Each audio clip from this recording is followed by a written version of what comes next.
And now, if you don't mind, we're going to get to the news. During today's cabinet meeting, President Trump complained that you can't find gold paint that looks like real gold. Oh, yeah, buddy, we noticed. During the same meeting, President Trump said that he's the only president to have taken a cognitive test and aced it 3 times. That's not good, though.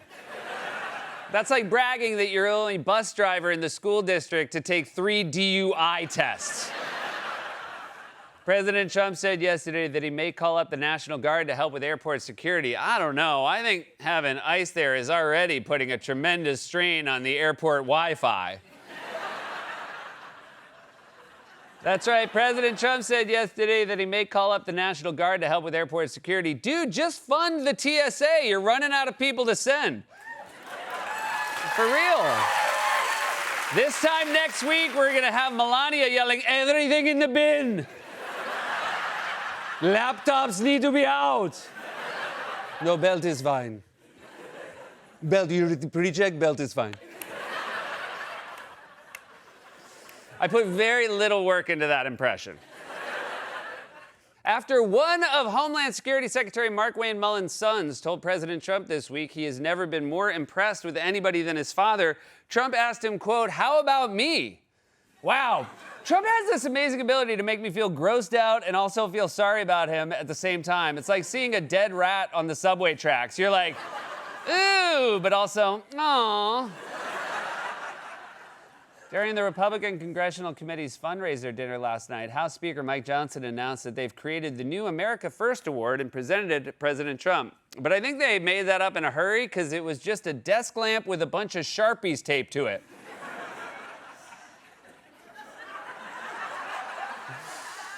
During the same dinner, President Trump complained that the Democrats did not react to his State of the Union and said that they were, quote, sitting like dead people. Like dead, no movement, no heart, no anything. Wow. Can you imagine? Anything else you want to criticize? Maybe they're also known to be unfaithful? During a briefing yesterday, White House Press Secretary Caroline Leavitt said the Vice President J.D. Vance is President Trump's, quote, right-hand man. Oh, come on. He's not that gross. Nobody's just right. His right-hand man is like, oh, how long does he have? Authorities in Florida arrested a man this week after he allegedly broke into the restaurant where he worked, stole $500 from the cash register, drank a bottle of rosé, and took a nap on the couch before fleeing, which in Florida means 6 more weeks of summer. A North Carolina woman was recently bitten by an otter while watching a marathon. Said her friend, "Just say you don't want to come to my party, okay?" And finally, a video has gained attention online of a gray squirrel in London carrying a vape pen. So congratulations to the very first squirrel in history to figure out a way to relax. And that was a monologue, everybody. Oh, we got a great show for you tonight. You know her from Brockmire, Dirty John, films such as Something's Gotta Give, The Way, Way Back, and The Whole and 9 Yards. She's starring in Your Friends and Neighbors, whose 2nd season premieres April 3rd on Apple TV, and also Fantasy Life, which is in theaters this Friday. Our friend Amanda Peet is back on the show. He's a tremendous actor you've seen in Law & Order: Criminal Intent, a godfather of Harlem, and iconic movies like Full Metal Jacket and Men in Black. He's back as Kingpin in Season 2 of Daredevil Born Again with new episodes Tuesdays on Disney+. Vincent D'Onofrio is joining us. I'm so excited to talk to him. Before we get to all that, Donald Trump got yet another made-up award and revealed the mystery present he got from Iran. For more on this, it's time for a closer look. The nation is at war, and Americans are overwhelmingly against it. But don't worry. Today, the president held a cabinet meeting and spoke directly to the concerns that are on everyone's mind. See this pen right here? This pen is an interesting example. It's the same thing. So this pen is very inexpensive, but it writes well. I like it. And they were $1,000 a piece. Beautiful pen, ballpoint. 1,000. It was gold, silver, gorgeous. But I'm handing out to kids that don't even know what they are. What is this, Mommy? And it had another problem. They didn't write well. So I take it out. And I signed, and there's no ink. I said, I'd like to use your pen, but I can't have a gray thing with a big S on it. And I could even paint the White House on it, sir, if you like, in gold. Almost real gold, not bad. So the guy said to me, you don't have to pay me, sir. I'll give them to you for nothing. I said, no, I don't want that. Let me pay you. I want to pay. He said, what would you like to pay? I said, how about $5 a pen? He said, that's all right, whatever the hell we agreed to. Peanuts. They're better pens. It's a business story. No, that's not a story. That's a symptom. That felt like it went on for 2 days, and considering the war in Iran is costing $1 billion a day, your pen savings aren't making up the difference. I have so many questions about this story, but I have to go back to this part. I'm handing out to kids that don't even know what they're doing. What is this, Mommy? I'm sorry, you think a kid doesn't know what a pen is? They're kids, not aliens. They're in school all day, and that place is lousy with pens. I have 3 kids, and they sure as know what a pen is because that's where the ink on the walls comes from. Also, why mid-war is this guy so obsessed with office supplies? Today it's pens. On Monday, he regaled the press with a super accurate history of the paperclip. You know the story of the paperclip?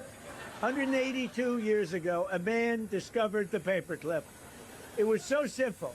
And everybody that looked at it say, why didn't I think of that? I'm sorry, did you just want to be president because you thought it would look good on your application to Staples?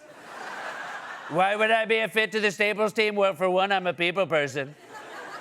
Obviously, the real crisis we're facing is not over pens, it's the war in Iran. Now, you might think the war is still going on, given the fact that the president recently threatened to obliterate Iran's power plants and unleash hell on the regime. But actually, you guys, good news, we've already won. We've won. Let me say, we've won.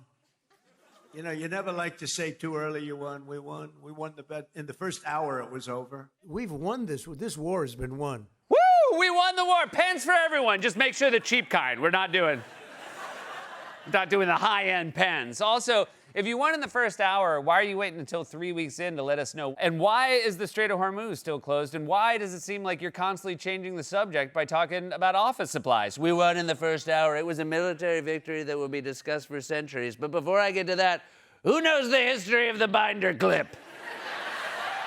Let's talk about the binder. We love the binder clip. It's interesting because you press down on this side, the other side opens up like a mouth. No one knew you could do it. They said, well, there's no way to get it open. And I said, what if you press down? And then it opened right up. Anyway, I had a secret, and the secret was, I'm gonna hold your papers. But whatever, fine. The point is we won, boom, mic drop, we crushed it. America doesn't need anybody's help. We came in, we kicked ass. It is over.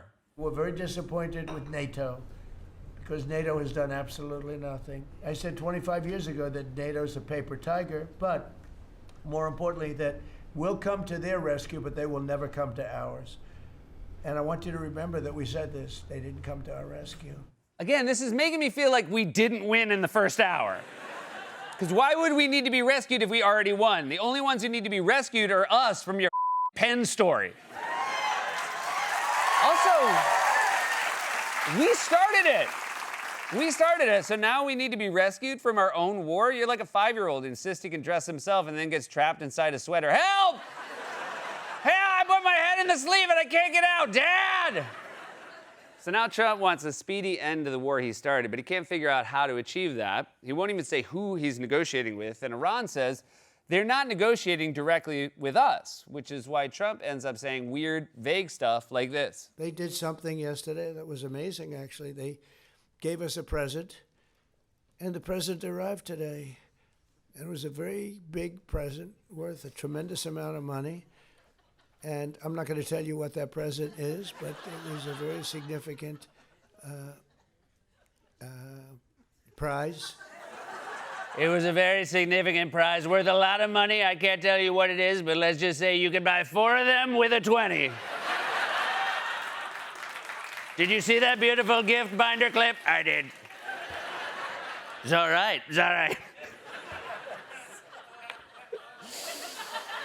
But today, Trump revealed what the present was. And you guys, it's something really rare and special. I'm just kidding. It's oil. You know, I told you about a present, right?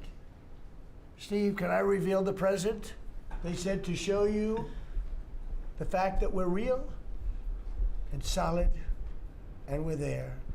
we're going to let you have 8 boats of oil. 8 boats. 8 big boats of oil. Okay, so to show us that they're real and that they're solid and that they're there, could you tell us their name? Oh, I would love to tell you their name. It's John Boatman. Also, they're not letting us have free oil. They're letting oil tankers pass through a strait that they were already allowed to pass through before you started this war. Seriously, is there anything else you can say that we got out of this otherwise pointless war beside 8 oil boats? And they said, we're going to send 2 more boats.